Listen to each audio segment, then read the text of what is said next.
ನಮ್ಮ ಜನ ಈ ಒಂದು ಮೈಂಡ್ ಸೆಟ್ ಇಂದ ಯಾವತ್ತೂ ಕೂಡ ಉದ್ಧಾರ ಆಗೋದಿಲ್ಲ. ನಾನು ಎಲ್ರಿಗೂ ಹೇಳ್ತಾ ಇರ್ತೀನಿ, ಮ್ಯೂಚುವಲ್ ಫಂಡ್ ಅಲ್ಲಿ ಇನ್ವೆಸ್ಟ್ ಮಾಡಿ ಗ್ರೋ ಆಗ್ಬೋದು ಅಂತ. ಇನ್ವೆಸ್ಟ್ ಮಾಡೋದಕ್ಕೆ ಇದು ಬೆಸ್ಟ್ ಆಪರ್ಚುನಿಟಿ ಅಂತ ಹೇಳ್ತಾ ಇರ್ತೀನಿ. ಮ್ಯೂಚುವಲ್ ಫಂಡ್ ಅಲ್ಲಿ ಕೇವಲ 100 ರೂಪಾಯಿಂದ ಇನ್ವೆಸ್ಟ್ ಮಾಡೋದು, 500, 1000 ಎಷ್ಟು ಬೇಕಾದ್ರೂ ನಿಮ್ ಕೈಲಾದಷ್ಟು ಇನ್ವೆಸ್ಟ್ ಮಾಡಬಹುದು ಅಂತ ಹೇಳ್ತಾ ಇರ್ತೀನಿ. ಬಟ್ ಅವರು ನಂಗೆ ರಿಟರ್ನ್ ಏನ್ ಕ್ವಶನ್ ಕೇಳ್ತಾರೆ ಅಂತಂದ್ರೆ, ಒಂದ್ ವರ್ಷಕ್ಕೆ ಎಷ್ಟು ಸಿಗುತ್ತೆ, ಒಂದ್ ತಿಂಗಳಿಗೆ ಎಷ್ಟು ಸಿಗುತ್ತೆ, ಒಂದ್ ವರ್ಷಕ್ಕೆ ಏನಾದ್ರು ದುಡ್ಡು ಡಬಲ್ ಆಗುತ್ತಾ, ಈ ರೀತಿ ಕ್ವಶನ್ಸ್ ಅನ್ನ ಕೇಳ್ತಾ ಇರ್ತಾರೆ. ನಾನು ಅವರಿಗೆ ಕ್ಲಾರಿಫೈ ಸಿಕ್ಲಿ ಅಂತ SIP ಕ್ಯಾಲ್ಕುಲೇಟರ್ ನ ಓಪನ್ ಮಾಡಿ ಎಕ್ಸ್ಪ್ಲೈನ್ ಮಾಡ್ತಾ ಇರ್ತೀನಿ. ಸೊ ನಿಮ್ಗೂ ಹೇಳೋದಾದ್ರೆ, ಮಂತ್ಲಿ ನೀವೇನಾದ್ರೂ ಬರೀ 1000 ರೂಪಾಯಿ SIP ಮಾಡಿದ್ರೆ ನಿಮ್ಗೆ ಎಷ್ಟು ಸಿಗುತ್ತೆ? ನಿಮ್ಗೆ ರಿಟರ್ನ್ಸ್ ಒಂದ್ ವರ್ಷದಲ್ಲಿ ಬರೀ 1000 ರೂಪಾಯಿ ಸಿಗ್ಬೋದು. ನೀವು ಇನ್ವೆಸ್ಟ್ ಮಾಡಿರುವಂತ ಅಮೌಂಟ್ 12,000 ರೂಪಾಯಿ. ಬಟ್ ಈ ರೀತಿ ಕ್ಯಾಲ್ಕುಲೇಷನ್ ತೋರಿಸಿದಾಗ ಅವ್ರಿಗೆ ಇದು ಇಷ್ಟ ಆಗೋದಿಲ್ಲ. 12,000 ಹಾಕಿ ಬರೀ 1,000 ರೂಪಾಯಿ ಸಿಗುತ್ತಾ? ನಾವು ತಿಂಗಳ ಊರಲ್ಲಿ ಬಡ್ಡಿಗೆ ಬಿಟ್ರೆ ಎಷ್ಟೋ ದುಡ್ಡು ಸಿಗುತ್ತೆ. 10,000 ರೂಪಾಯಿಗೆ 3% ಸಿಗುತ್ತೆ, 5% ಸಿಗುತ್ತೆ. ಬರೀ ತಿಂಗಳ ನಾವು ದುಡ್ಡು ಮಾಡ್ತಾ ಹೋಗ್ಬೋದು. ಈ ರೀತಿ ಯೋಚನೆ ಮಾಡ್ತಾರೆ. ನಮ್ ಜನಕ್ಕೆ ಹೆಂಗಂತಂದ್ರೆ, ಇನ್ಸ್ಟೆಂಟ್ ಆಗಿ ದುಡ್ಡು ಬೇಕು, ಬೇಗ ದುಡ್ಡು ಡಬಲ್ ಆಗ್ಬಿಡ್ಬೇಕು, ಒಂದು ವರ್ಷದಲ್ಲಿ ಶ್ರೀಮಂತರಾಗಬೇಕು, ಈ ರೀತಿ ಮೈಂಡ್ ಸೆಟ್ ಅಲ್ಲಿ ಇರ್ತಾರೆ. ಪೇಷನ್ಸ್ ಇಂದ ವೆಯ್ಟ್ ಮಾಡಿ ದುಡ್ಡು ಮಾಡೋ ಅನ್ನೋ ಕೆಪಾಸಿಟಿ ಯಾರು ಕೂಡ ಇರೋದಿಲ್ಲ.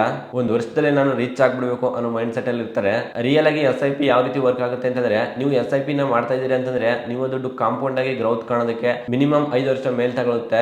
ನೀವು ಲಾಂಗ್ ಟರ್ಮ್ 5 ವರ್ಷ, 10 ವರ್ಷ, 20 ವರ್ಷ, 30 ವರ್ಷ ಈ ರೀತಿ ಡಿಸಿಪ್ಲಿನ್ ಆಗಿ ಇನ್ವೆಸ್ಟ್ ಮಾಡ್ಕೊಂಡು ಹೋದಾಗ ಮಾತ್ರ ನಿಮ್ಮ ಒಂದು ದುಡ್ಡು ಗ್ರೋತ್ ಕಾಣುವಂಥದ್ದು. ನೀವು ನಂಬಕ್ಕಾಗೋದಿಲ್ಲ, ಅಷ್ಟು ದುಡ್ಡನ್ನು ನೀವು ಫ್ಯೂಚರ್ ಅಲ್ಲಿ ನೋಡ್ತಾ ಹೋಗ್ಬೋದು. ನಾನು ನಿಮ್ಗೆ ತಿಳಿಸ್ಕೊಡ್ತಾ ಇರೋದು, ನೀವು ಬಿಗಿನಿಂಗ್ ಅಲ್ಲಿ ಜಸ್ಟ್ 1,000 ರೂಪಾಯಿನ ಇನ್ವೆಸ್ಟ್ ಮಾಡಿ. 1,000 ರೂಪಾಯಿ ಎಲ್ಲೋ ಹೋಗುತ್ತೆ, ಎಲ್ಲ ಬರುತ್ತೆ. ನೀವು ತಿಂಗಳ ಹೊರಗಡೆ ಹೋದ್ರೆ ಅಥವಾ ಎಲ್ಲಾದ್ರೂ ಹೋದ್ರೆ ಎಷ್ಟೋ ದುಡ್ಡನ್ನ ಖರ್ಚು ಮಾಡ್ಬಿಡ್ತೀರಾ, ನಿಮ್ಗೆ ಗೊತ್ತೇ ಆಗೋದಿಲ್ಲ. 3,000, 4,000, 10,000, 15,000 ಈ ರೀತಿ ಖರ್ಚಾಗ್ಬಿಟ್ಟಿರುತ್ತೆ. ಬಟ್ 1,000 ನಂದಲ್ಲ, ಎಲ್ಲೋ ಕಳ್ಕೊಂಡಿದೀನಿ, ಎಲ್ಲ ಖರ್ಚು ಮಾಡ್ಬಿಟ್ಟೆ, ಅಥವಾ ಬೈಕ್ಗೆ ಪೆಟ್ರೋಲ್ ಹಾಕಿಸ್ತೆ, ಈ ರೀತಿ ಮೈಂಡ್ ಸೆಟ್ ಎಲ್ಲಾರು 1,000ನ ಮ್ಯೂಚುವಲ್ ಫಂಡ್ ಅಲ್ಲಿ SIP ಮಾಡ್ಕೊಂಡು ಬನ್ನಿ. ನೀವು ನಂಬಕ್ಕಾಗೋದಿಲ್ಲ, ಅಷ್ಟು ದುಡ್ಡನ್ನ ನೋಡ್ಬೋದು.